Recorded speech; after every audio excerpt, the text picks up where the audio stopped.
The film opens in a sterile interrogation room. Seated calmly across the table is Benjamin, a young hacker with tired eyes and an unreadable expression. He's not under arrest. He came here of his own free will, offering the police something they've been chasing for years: the location of a notorious hacker group with deep ties to the Russian cyber mafia. But he has one condition. He'll only speak with one person: cybercrime specialist Hanna Lindberg. When Hanna enters the room, she cuts right to the chase. Why surrender, and why me? Benjamin begins his story. He describes a childhood spent in the shadows, an invisible kid, friendless, quiet, always dreaming of something more, a superpower, a way to be seen. Like the heroes in comic books, he wanted to matter. His family life was fragmented: a father who vanished before he was born, a mother who died too soon. Raised by his grandmother, Benjamin clung to the few pieces of history he had: a faded photo, a handful of Soviet bullet casings. He believes his father died on the Eastern Front in World War II. Whether that's true or fantasy, even he's not sure anymore.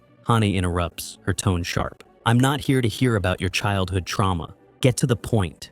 In response, he shows a magic trick, hinting that every detail is important in this story. After all, hackers are like magicians. Both mislead people. Having become interested in programming at the age of 14, he quickly realized that hacking into other people's programs was something he, a common loser, was really good at. In the darknet, the dark side of the internet, which he imagines as a subway car where everyone wears a mask, Benjamin became known as "Who Am I?"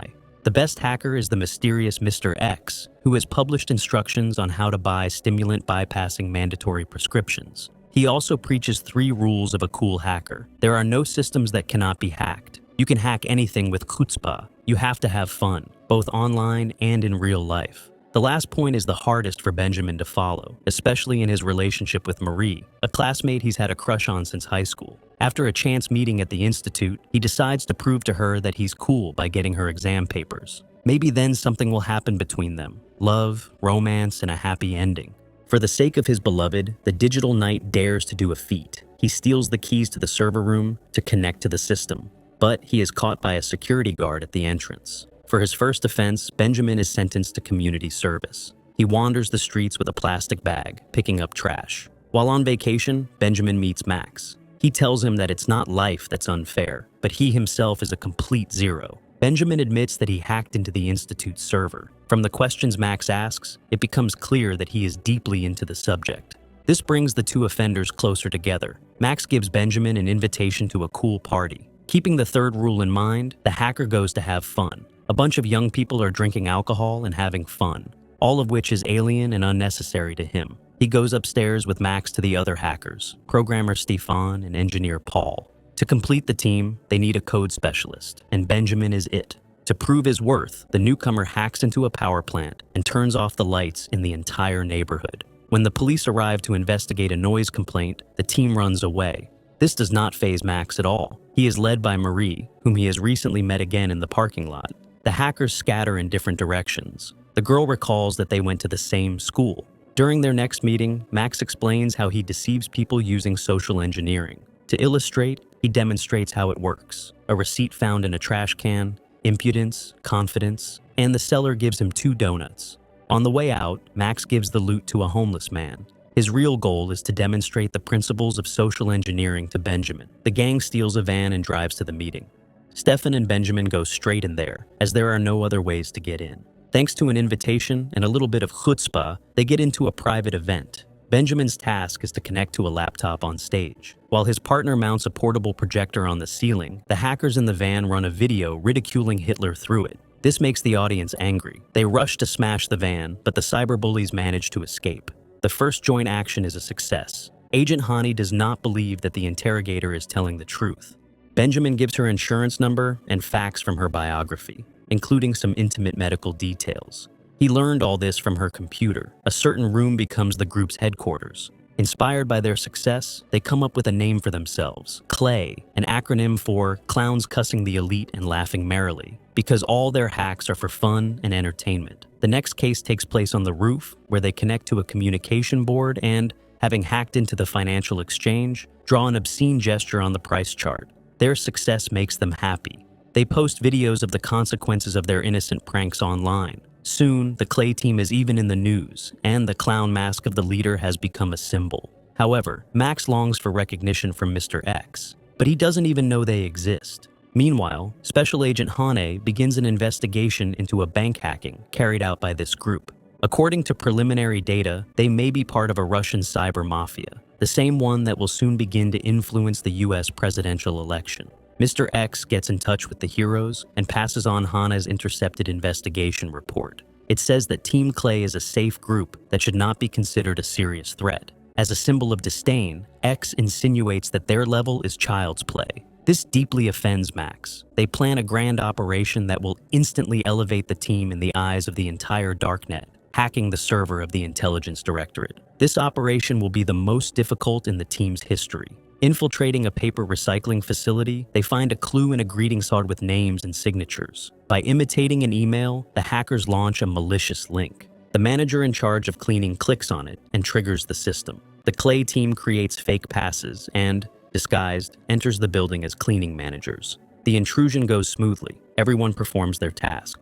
Only Benjamin, having connected to the servers, decides at the last moment to go further, to copy data from the server, in addition to an innocent joke. The hackers celebrate their success at the club. Here, Benjamin meets Marie again, but sees Max kissing her. Offended in the best of ways, he runs away. Wanting revenge, Benjamin gets in touch with the legendary hacker and gives Mr. X the stolen data. Now, he is a hero in the eyes of the phantom anonymous computer thief. Agent Hane doesn't disclose the details of the break-in. She finds postcards with a message from the Clay, a group she had previously considered safe. Later, she examines the body of a hacker from another team, who was probably shot by a Russian cyber mafia. In the morning, other clowns break into the cubicle, and an argument ensues, leading to a fight. Paul watches a report about a murder related to an intelligence hack. A printout of one of the stolen documents is found on the hacker's body. It turns out that the deceased was an informant for the federal government. At the end of the report, the announcer says that the Clay group is responsible for the data theft. All the clowns attack Benjamin because the agreement was not to take anything, just to leave a joke message. Benjamin admits that he sent the data to Mr. X. The hackers come to the conclusion that Mr. X was the last of the foreign team and got rid of the traitor in his team. Clay decides to find X and turn him into the feds, so they can clear their relatively good name. The team goes online from the library, and the signal is intercepted by Hane's subordinates. When X invites Benjamin to a private chat and sends an arrest team to the address, Mr. X gives Benjamin a task in an attached file. When the hackers see the door being broken into, they run away. Benjamin barely has time to take the flash drive with the file from X. Agent Hane notices a man in a clown mask between the bookcases. She almost catches up to him, but he hides under a table. After that, Hane is removed from the case. During interrogation, Benjamin admits that Mr. X wanted to launch a virus on Europol's servers. Clay's team devises an ingenious plan to track him down and infect him with a double virus. But first they need to gain access to the servers. The gang covers their tracks by burning down Benjamin's house and then heading to the Europol headquarters. They think of ways to get in, but none of them work. An accident helps. Benjamin finds a guest pass, which he uses to enter the office, pretending to have lost his wallet. Inside, he installs a special device to intercept the signal. With its help, he manages to gain access to the servers and transmit it to Mr. X. However, the legendary hacker outsmarts him. He figured out the double virus plan and got to Benjamin himself, revealing not only his location, but also his personal data and a photo. Thugs immediately start hunting for him. The hero manages to escape from them, but when he returns to the hotel, Benjamin finds his friends dead in the room. During the interrogation, the hacker puts 3 empty shell casings in front of the agent. 3 shots, 3 friends. He offers a deal and wants a new identity under the Witness Protection Program, in exchange for his friends and Mr. X. On the darknet, hackers discuss the news that Mr. X has sold out to the feds and ordered the murder of his friends. X himself does not understand what is happening. He tries to find out what's going on. Someone has duplicated his account and is spreading information on his behalf. Only when X takes off his mask does he realize that Benjamin was behind it all. He deceived his idol by figuring out his identity. It turns out that he is a skinny American teenager who hasn't even finished school. He is immediately arrested. FBI agent Hane tells the hero that he will soon be free, with a new name and a new home. But while sitting in the car, she begins to doubt the veracity of his story. The agent arrives at Benjamin's house. There is no fire, he is safe and sound.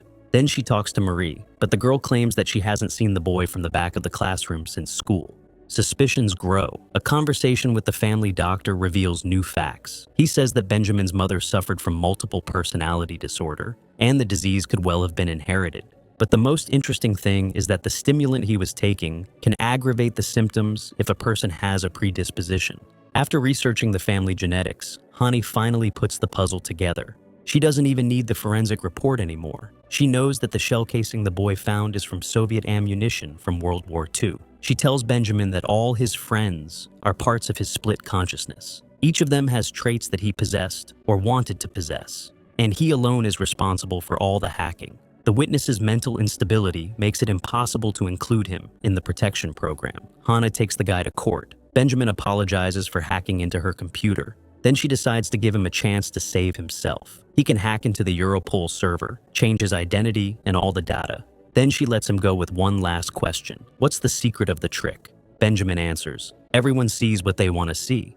Hannah follows him with a look, and when he disappears around the corner, a shadow of doubt appears on her face. In the finale, Benjamin stands on the deck of the ship, changed in appearance. Marie comes up to him, followed by Max and the rest of the hackers from the Clay group. The whole story of the split personality turns out to be a ruse, an attempt to convince Agent Hani to give him access to the servers so that Benjamin can get the data he needs. In fact, almost nothing had to be done. A little nervous hysteria, a little acting at the right time on Marie's part, the detective did the rest. It was one of the greatest tricks in the history of social engineering.